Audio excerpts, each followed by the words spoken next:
जब भी हिंदी साहित्य के सबसे महान कवियों का नाम लिया जाता है, तो एक ऐसा नाम अवश्य सामने आता है जिसने अपने विचारों से परंपराओं को चुनौती दी, अपनी लेखनी से समाज को नई सोच दी और अपने पूरे जीवन में संघर्षों का सम्मान करते हुए भी साहित्य की सेवा कभी नहीं छोड़ी। यह नाम है सूर्यकांत त्रिपाठी निराला। हिंदी साहित्य में उन्हें प्रेम से महाप्राण निराला कहा जाता है। वे केवल एक कवि नहीं थे, बल्कि कहानीकार, उपन्यासकार, निबंधकार, अनुवादक और समाज सुधारक भी थे। उनकी रचनाओं में स्वतंत्र सोच, मानवता, सामाजिक समानता और राष्ट्र प्रेम की झलक स्पष्ट दिखाई देती है। निराला जी का जीवन जितना महान था, उतना ही संघर्षों से भरा हुआ भी था। उन्होंने गरीबी देखी, अपनों को खोया, अकेलापन सहा, लेकिन कभी अपने सिद्धांतों से समझौता नहीं किया। शायद यही कारण है कि उनकी कविताएं केवल शब्द नहीं लगती, बल्कि जीवन का अनुभव प्रतीत होती हैं। हेलो दोस्तों, आपका एक बार फिर से peacestudy.online में स्वागत है। अगर आप हमारे चैनल पर पहली बार आए हैं तो चैनल को सब्सक्राइब कर लें और हमारी वीडियोस अच्छी लगे तो वीडियोस को लाइक और शेयर ज़रूर करें। तो आज के इस व्याख्यान में हम उन निराला जी के जीवन की शुरुआत को समझेंगे, जानेंगे उनका बचपन कैसा था, उन्होंने शिक्षा कहाँ से प्राप्त की, किन कठिनाइयों का सामना किया और कैसे यही संघर्ष आगे चलकर उनकी सबसे बड़ी ताकत बना। जन्म। सूर्यकांत त्रिपाठी निराला का जन्म 21 फरवरी 1896 को तत्कालीन बंगाल प्रांत के महिषादल में हुआ था, जो आज पश्चिम बंगाल के पूर्व मेदिनीपुर जिले में स्थित है। हालांकि उनका जन्म बंगाल में हुआ, लेकिन उनका पैतृक संबंध उत्तर प्रदेश के उन्नाव जिले के गढ़कौला गांव से था। इसीलिए उनके व्यक्तित्व में बंगाल की सांस्कृतिक चेतना और उत्तर प्रदेश की साहित्यिक परंपरा दोनों का सुंदर समन्वय दिखाई देता है। उनका जन्म ऐसे समय हुआ था जब भारत अंग्रेजी शासन के अधीन था। देश में स्वतंत्रता की भावना धीरे धीरे जग रही थी और समाज अनेक सामाजिक कुरीतियों से भी जूझ रहा था। इन परिस्थितियों का प्रभाव उनके विचारों पर भी पड़ा। निराला जी के पिता का नाम पंडित राम सहाय त्रिपाठी था। वे महिषादल रियासत में नौकरी करते थे।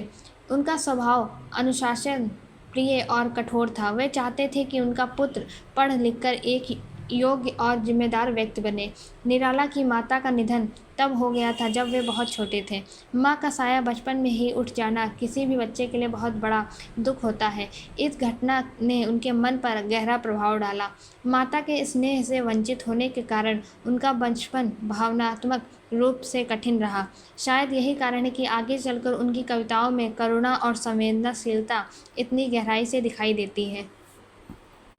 निराला बचपन से ही बहुत जिज्ञासु और स्वतंत्र स्वभाव के थे। वे हर बात को समझने की कोशिश करते थे और बिना सोचे समझे किसी बात को स्वीकार नहीं करते थे। उन्हें प्रकृति से विशेष लगाव था। पेड़ों की हरियाली, नदी का शांत प्रभाव, पक्षियों की आवाज़ और खुला आकाश उन्हें बहुत आकर्षित करता था। बाद में यही प्रकृति उनकी कविताओं की पहचान बन गई। वे खेल कूद भी करते थे, लेकिन खाली समय में पुस्तकें पढ़ना उन्हें अधिक पसंद था।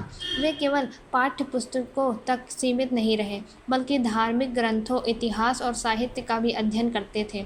उनका स्वभाव बचपन से ही थोड़ा अलग था। वे अन्याय को सहन नहीं करते थे और किसी भी व्यक्ति के साथ होने वाले भेदभाव के विरोध में खड़े हो जाते थे। यही गुण आगे चलकर उनके साहित्य की सबसे बड़ी पहचान बना। निराला जी की प्रारंभिक शिक्षा बंगाल में हुई। उन्होंने बंगाली भाषा का गहरा अध्ययन किया। बाद में उन्होंने स्वयं प्रयास करके हिंदी, संस्कृत और अंग्रेजी का भी अच्छा ज्ञान प्राप्त किया। उन्होंने नियमित रूप से उच्च शिक्षा नहीं प्राप्त की, लेकिन स्वाध्याय के माध्यम से स्वयं को इतना शिक्षित बनाया कि वे हिंदी साहित्य के महान विद्वानों में गिने जाने लगे। यह बात हमें एक महत्वपूर्ण सीख देती है। डिग्री महत्वपूर्ण हो सकती है, लेकिन सीखने की इच्छा उससे भी अधिक महत्वपूर्ण होती है। निराला जी ने स्वयं पढ़कर अपनी भाषा, विचार और साहित्यिक ज्ञान को इतना समृद्ध बनाया कि आज उनका नाम हिंदी साहित्य के सबसे बड़े रचनाकारों में लिया जाता है। निराला जी का विवाह बहुत कम आयु में उनका विवाह मनोहरा देवी से हुआ। उस समय बाल विवाह समाज में सामान्य बात थी। उनकी पत्नी शिक्षित थी और हिंदी भाषा का अच्छा ज्ञान रखती थी। कहा जाता है कि उन्होंने ही निराला जी को हिंदी में गंभीर लेखन करने के लिए प्रेरित किया, लेकिन जीवन ने उन्हें अधिक सुख नहीं दिया। सन 1918 में फैली भयंकर इन्फ्लुएंजा स्पेनिश फ्लू महामारी के दौरान उनकी पत्नी का निधन हो गया। यह घटना उनके जीवन का सबसे बड़ा आघात थी। उस समय वे अभी युवा ही थे। पत्नी की मृत्यु ने उन्हें भीतर से तोड़ दिया, लेकिन उन्होंने हार नहीं मानी। उन्होंने अपने दुख को अपनी कमजोरी नहीं बनने दिया, बल्कि उसे अपनी रचनाओं की शक्ति बना लिया। पत्नी के निधन के बाद उनके जीवन में कठिनाइयाँ लगातार बढ़ती गईं। आर्थिक समस्याएं थीं, पारिवारिक जिम्मेदारियां थीं, समाज की रूढ़ियाँ थीं, लेकिन इन सबके बीच उन्होंने साहित्य का साथ नहीं छोड़ा। वे अक्सर कहते थे कि कठिन परिस्थितियाँ मनुष्य की असली परीक्षा होती हैं। उनका जीवन इस बात का प्रमाण है कि संघर्ष व्यक्ति को कमज़ोर नहीं बल्कि मजबूत बनाता है। लेखन की ओर पहला कदम। धीरे धीरे निराला जी ने कविता लिखना शुरू किया। उनकी शुरुआती रचनाओं में प्रकृति, समाज और मानव जीवन की झलक दिखाई देती है। उस समय अधिकांश कवि परंपरागत शैली में लिख रहे थे, लेकिन निराला जी कुछ नया करना चाहते थे। उन्होंने भाषा में नए प्रयोग किए, उन्होंने नए विचार प्रस्तुत किए, उन्होंने समाज की बुराइयों पर खुलकर लिखा। यही कारण है कि धीरे धीरे वह अन्य कवियों से अलग पहचान बनाने लगे। यदि कोई एक शब्द में निराला जी के व्यक्तित्व का वर्णन करना हो तो वह शब्द होगा स्वाभिमानी। वे कभी भी अन्याय के सामने झुके नहीं। उन्हें गरीबों और वंचित लोगों से विशेष सहानुभूति थी। वे जाति, ऊंच नीच और सामाजिक भेदभाव के विरोधी थे। उनका मानना था कि हर मनुष्य बराबर है और साहित्य का उद्देश्य भी समाज में समानता और मानवता का संदेश देना है।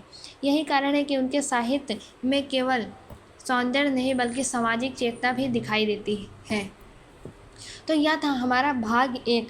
निराला जी का प्रारंभिक जीवन हमें सिखाता है कि महान व्यक्ति जन्म से महान नहीं होते, बल्कि कठिन परिस्थितियां उन्हें महान बनाती हैं। माँ का साया बचपन में छिन गया, युवा अवस्था में पत्नी का साथ छूट गया, आर्थिक कठिनाइयाँ लगातार बढ़ती रहीं, फिर भी उन्होंने जीवन से हार नहीं मानी। उन्होंने अपने संघर्षों को साहित्य की शक्ति बनाया। यही संघर्ष आगे चलकर उन्हें महाप्राण निराला बनाने वाले थे। भाग 1 यानी पिछले भाग में हमने निराला जी के जन्म, परिवार, शिक्षा और उनके संघर्षपूर्ण जीवन के बारे में जाना। हमने देखा कि बचपन से लेकर युवा अवस्था तक उन्होंने अनेक कठिन परिस्थितियों का सामना किया, लेकिन यही संघर्ष आगे चलकर उनकी सबसे बड़ी ताकत बने। अब आइए जानते हैं कि एक संघर्षशील युवा कैसे हिंदी साहित्य का महाप्राण निराला बन गया। भाग 2 पत्नी के निधन के बाद निराला जी का जीवन पूरी तरह बदल गया। उन्होंने अपना अधिकांश समय पढ़ने, लिखने और समाज को समझने में लगाना शुरू कर दिया। वे मानते थे कि साहित्य केवल मनोरंजन का साधन नहीं बल्कि समाज को जागरूक करने का माध्यम भी है। धीरे धीरे उनकी कविताएं प्रसिद्ध साहित्यिक पत्र पत्रिकाओं में प्रकाशित होने लगी। उनकी भाषा अलग थी, सोच अलग थी और विषय भी अलग थे। जहाँ उस समय अधिकांश कवि परंपरागत शैली में लिख रहे थे, वही निराला जी नए विचार और नई अभिव्यक्ति के साथ सामने आए। यही कारण था कि उनका साहित्य लोगों का ध्यान आकर्षित करने लगा। उसी समय हिंदी साहित्य में छायावाद का विकास हो रहा था। यह हिंदी कविता का एक महत्वपूर्ण युग था, जिसमें प्रकृति, कल्पना, प्रेम, आत्म अनुभूति और मानवीय भावनाओं को प्रमुख स्थान दिया गया। निराला जी को जयशंकर प्रसाद, सुमित्रा नंदन पंत और महादेवी वर्मा के साथ छायावाद के 4 प्रमुख स्तंभों में गिना जाता है। तो हमने इससे पहले जयशंकर प्रसाद और महादेवी वर्मा जी के जीवन के बारे में जाना है और उसमें भी हमने छायावाद के 4 प्रमुख स्तंभों को जाना। आपने अगर जयशंकर प्रसाद और महादेवी वर्मा जी की जीवनी नहीं देखी है तो आप जाके मेरे चैनल पर देख सकते हैं। आपको लिंक भी डिस्क्रिप्शन में मिल जाएगा। लेकिन निराला जी केवल छायावादी कवि बनकर नहीं रहे। उन्होंने समय के साथ अपनी लेखनी को बदलते समाज के अनुसार भी विकसित किया। उनकी कविताओं में जहाँ एक और प्रकृति और सौंदर्य है, वहीं दूसरी ओर गरीबों की पीड़ा, सामाजिक असमानता और अन्याय के विरुद्ध आवाज़ भी है। यही विशेषता उन्हें अन्य कवियों से अलग बनाती है। यदि उनकी प्रमुख काव्य कृतियों की बात करें तो परिमल उनकी आरंभिक और अत्यंत महत्वपूर्ण काव्य कृति में से एक है। इस संग्रह ने उन्हें हिंदी साहित्य में नई पहचान दिलाई। इसके बाद अनामिका, गीतिका, बेला, अर्चना, आराधना, कुकुरमुत्ता और नए पत्ते जैसी अनेक कृतियाँ प्रकाशित हुई। इनमें से कुकुरमुत्ता विशेष रूप से उल्लेखनीय है। इस रचना में निराला जी ने समाज की असमानता और ऊंच नीच पर व्यंग करते हुए यह संदेश दिया है कि हर व्यक्ति का सम्मान समान होना चाहिए। यह रचना उनके प्रगतिशील विचारों का सुंदर उदाहरण मानी जाती है। निराला जी की सबसे प्रसिद्ध कविताओं में है राम की शक्ति पूजा और सरोज स्मृति का विशेष स्थान है। राम की शक्ति पूजा हिंदी साहित्य की सबसे महान लंबी कविताओं में गिनी जाती है। इसमें भगवान श्री राम के माध्यम से संघर्ष, आत्मविश्वास, धैर्य और शक्ति का संदेश दिया गया। यह कविता केवल धार्मिक नहीं बल्कि मनुष्य के जीवन संघर्ष का प्रतीक भी मानी जाती है। दूसरी ओर सरोज स्मृति एक अत्यंत भावुक और मार्मिक कविता। यह कविता उन्होंने अपनी पुत्री सरोज असमय निधन के बाद लिखी थी। इस रचना में एक पिता के दुख, प्रेम और संवेदना का एक ऐसा चित्रण मिलता है जो आज भी पाठकों की आंखें नम कर देता है। हिंदी साहित्य में इसे शोक गीत का उत्कृष्ट उदाहरण माना जाता है। निराला जी ने केवल कविता ही नहीं लिखी बल्कि उपन्यास, कहानी, निबंध और रेखाचित्र भी लिखे। उनके प्रमुख उपन्यासों में अप्सरा, अलका, निरुपमा और कुल्ली भट्ट उल्लेखनीय हैं। इन उपन्यासों में समाज की वास्तविक समस्याओं, स्त्री जीवन, मानवीय संबंधों और सामाजिक परिवर्तन का चित्रण मिलता है। उनकी कहानियाँ भी अपने समय से बहुत आगे थीं। वे समाज के सामान्य लोगों की समस्याओं को अपनी रचनाओं का विषय बनाते थे। उनकी कहानियों में केवल कल्पना नहीं बल्कि वास्तविक जीवन की झलक मिलती है। निराला जी का साहित्य हमें यह भी बताता है कि वे केवल कवि नहीं थे बल्कि एक समाज सुधारक भी थे। उन्होंने जाति-पात, ऊंच नीच, गरीबी, शोषण और सामाजिक अन्याय का खुलकर विरोध किया। वे चाहते थे कि समाज में हर व्यक्ति को समान सम्मान और अवसर मिले। उनकी लेखनी में राष्ट्र प्रेम भी स्पष्ट दिखाई देता है। भारत की स्वतंत्रता, आत्मसम्मान और सांस्कृतिक गौरव के प्रति उनका गहरा लगाव था। वे मानते थे कि साहित्यकार का कर्तव्य केवल सुंदर कविताएं लिखना नहीं बल्कि समाज को सही दिशा दिखाना भी है। निराला जी का जीवन आर्थिक कठिनाइयों से भरा रहा। कई बार उन्हें अपनी रचनाओं के बदले उचित सम्मान और पारिश्रमिक भी नहीं मिला। फिर भी उन्होंने कभी अपने सिद्धांतों से समझौता नहीं किया। वे सादगी से जीवन जीते रहे और पूरी निष्ठा के साथ साहित्य की सेवा करते रहे। धीरे धीरे हिंदी साहित्य में उनका स्थान बहुत ऊंचा हो गया। आलोचकों, साहित्यकारों और पाठकों ने उनकी मौलिक सोच और नवीन शैली की सराहना की। आज उन्हें हिंदी कविता में आधुनिकता और स्वतंत्र अभिव्यक्ति का महत्वपूर्ण प्रवर्तक माना जाता है। यदि हम उनके साहित्य योगदान को एक वाक्य में समझें तो कह सकते हैं कि निराला जी ने हिंदी कविता को नई भाषा, नया विचार और नई दिशा दी। उन्होंने साहित्य को केवल सौंदर्य तक सीमित नहीं रखा बल्कि उसे समाज परिवर्तन का सशक्त माध्यम बनाया। आज उनकी रचनाएं भारत के लगभग सभी विश्वविद्यालयों में पढ़ाई जाती हैं, जैसे कि UGC, net, TGT, PGT, UPSC, PCS और अन्य प्रतियोगिता। अगर आप किसी भी कॉम्पिटिटिव एग्ज़ाम की तैयारी कर रहे हैं तो आपको हिंदी के महान साहित्यकारों के पता होना चाहिए। उनके जीवन और साहित्य से संबंधित उसमें प्रश्न पूछे जाते हैं। तो यह था सूर्यकांत त्रिपाठी निराला जी के साहित्यिक जीवन का परिचय। हमने जाना कि कैसे उन्होंने अपनी प्रतिभा, संघर्ष और स्वतंत्र विचारों के बल पर हिंदी साहित्य में एक अमिट स्थान बनाया। तो पिछले भाग यानी भाग 2 में हमने निराला जी की साहित्यिक यात्रा, उनकी प्रमुख रचनाओं और हिंदी साहित्य में उनके योगदान के बारे में विस्तार से जाना। अब इस अंतिम भाग 3 में हम उनके साहित्य की विशेषताओं, भाषा शैली, व्यक्तित्व, अंतिम जीवन और उनके जीवन से मिलने वाली प्रेरणा को समझेंगे। यदि हिंदी साहित्य में किसी कवि ने परंपराओं को सबसे अधिक चुनौती दी तो उनमें सूर्यकांत त्रिपाठी निराला का नाम सबसे प्रमुख है। वे हमेशा नई सोच के पक्षधर रहे। उनका मानना था कि साहित्य समय के साथ बदलना चाहिए। इसीलिए उन्होंने केवल पुराने नियमों का पालन नहीं किया बल्कि जहाँ आवश्यक लगा वहाँ नए प्रयोग भी किए। इसी कारण उन्हें हिंदी कविता में मुक्त छंद का प्रमुख प्रवर्तक माना जाता है। उस समय अधिकांश कविताएं निश्चित छंदों में लिखी जाती थीं, लेकिन निराला जी ने भावों को अधिक महत्व दिया। उन्होंने यह दिखाया कि यदि विचार सशक्त हों तो कविता बिना पारंपरिक छंदों के भी प्रभावशाली हो सकती है। उनके इस प्रयोग ने हिंदी कविता को नई दिशा दी। निराला जी की भाषा सरल भी है और प्रभावशाली भी। उन्होंने प्रमुख रूप से खड़ी बोली हिंदी का प्रयोग किया। उनकी रचनाओं में संस्कृत और तत्सम शब्दों के साथ साथ बोलचाल की भाषा भी मिलती है। यही कारण है कि उनकी कविताओं में एक और साहित्यिक गरिमा दिखाई देती है और दूसरी ओर सामान्य पाठक भी उनसे जुड़ जाता है। उनकी रचनाओं में प्रकृति का सुंदर चित्रण मिलता है, लेकिन प्रकृति केवल सौंदर्य का विषय नहीं है, वह मनुष्य के मन, संघर्ष और आशा का प्रतीक बनकर सामने आती है। बादल, हवा, नदी, फूल और वृक्ष उनकी कविताओं में जीवंत पात्रों की तरह दिखाई देते हैं। यदि उनकी साहित्यिक विशेषताओं की बात करें तो उनमें मानवता, सामाजिक समानता, राष्ट्र प्रेम, करुणा, विद्रोह, आत्मसम्मान और स्वतंत्र विचार सबसे प्रमुख हैं। वे किसी भी प्रकार के अन्याय को स्वीकार नहीं करते थे। उन्होंने गरीबों, मजदूरों, किसानों और समाज के उपेक्षित वर्गों की समस्याओं को अपनी रचनाओं में स्थान दिया। उनकी प्रसिद्ध कविता वह तोड़ती पत्थर इसका उत्कृष्ट उदाहरण है। इस कविता में उन्होंने एक साधारण मजदूर महिला के कठिन परिश्रम और संघर्ष को बहुत ही प्रभावशाली ढंग से प्रस्तुत किया है। यह कविता हमें श्रम का सम्मान करना सिखाती है। इसी प्रकार भिक्षुक कविता समाज में फैली गरीबी और असमानता का मार्मिक चित्रण करती है।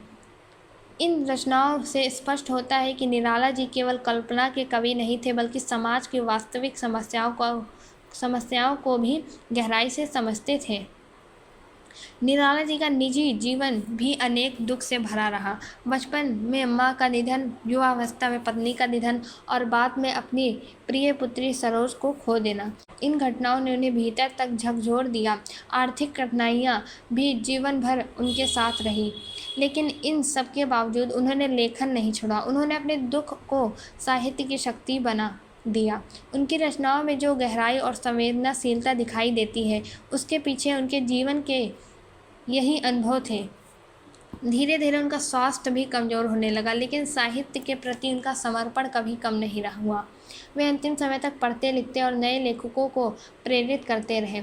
15 अक्टूबर 1961 को उत्तर प्रदेश के इलाहाबाद, वर्तमान प्रयागराज में उनका निधन हो गया।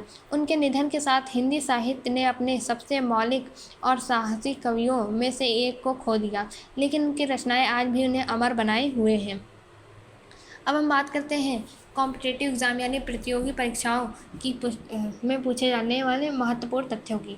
तो सबसे पहला है हमारा उनका जन्म 21 फरवरी 1896 को महिषादल, वर्तमान पश्चिम बंगाल में हुआ।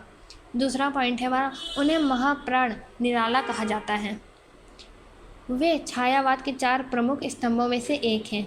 उन्हें हिंदी कविता में मुक्त छंद का प्रमुख प्रवर्तक माना जाता है। उनकी प्रमुख रचनाओं में परिमल, अनामिका, गीतिका, कुकुरमुत्ता, राम की शक्ति पूजा, सरोज स्मृति, भिक्षुक और वह तोड़ती पत्थर विशेष रूप से महत्वपूर्ण है।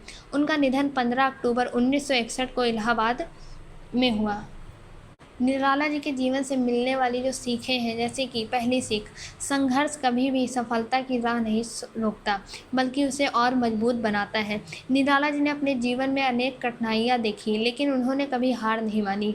दूसरी सीख यह है कि स्वतंत्र सोच भी सच्ची प्रगति का आधार है। उन्होंने परंपराओं का सम्मान किया, लेकिन जहाँ बदलाव आवश्यक था वहाँ साहस के साथ नए रास्ते बनाए। तीसरी सीख यह है कि साहित्य केवल मनोरंजन नहीं, बल्कि समाज परिवर्तन का माध्यम भी है। उन्होंने अपनी कविताओं के माध्यम से समानता, मानवता और न्याय का संदेश दिया।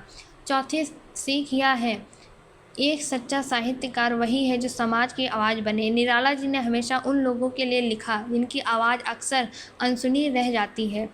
सूर्यकांत त्रिपाठी निराला के पूरे जीवन को एक वाक्य में अगर हम कहें तो उन्होंने अपने संघर्षों को अपनी शक्ति बनाया, अपनी लेखनी को समाज की आवाज़ बनाया और हिंदी साहित्य को नई दिशा देकर स्वयं अमर हो गए।